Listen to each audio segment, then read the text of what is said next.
हामी यतातिर खाने तयारी गर्दैछौँ साथीहरू। आज मकैको ढिँडो पाकेको छ। पहिले पहिले भात पाक्दाखेरि धेरै खुसी लाग्थ्यो। सानो हुने बेला भात त कहिलेकाहीँ चाडपर्वको बेला अथवा महिनाको 1-2 फेरा खाने हुन्थ्यो। त्यो बेलाको भात हाम्रो लागि अथवा गरिबको लागि धेरै महँगो। कहीँ कतै पाकेको देख्दाखेरि पनि मगमग बास्ना आउँथ्यो। अहिले भात त सामान्य भइसक्यो।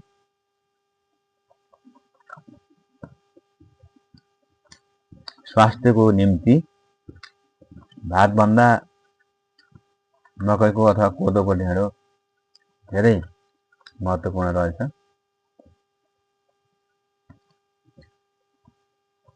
अहिले कहिलेकाहीँ यसो ढिँडो पाक्दाखेरि देखाइ खान मन लागेको कि। एक त अहिले धेरै जसोले देखाएर खाएको देख्दा मलाई देखाउँ लागेर देखाएको। यो सामाजिक सञ्जालको सदुपयोग गरेको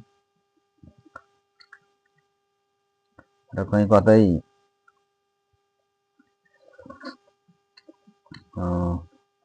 मकैको ढिँडो खाँदा स्वास्थ्यलाई चाहिँ धेरै फाइदा छ।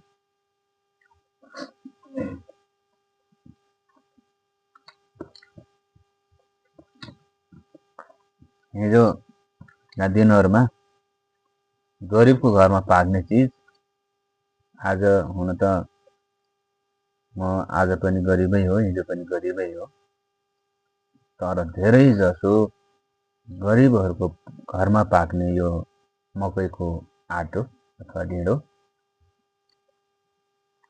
आजभोलि धनाढ्य व्यक्तिहरूको घरमा पाकेको देख्दा अत्यन्त खुसी लाग्छ। अनि यसको महत्त्व बुझेर पकाएको देख्दा झनै खुसी लाग्छ।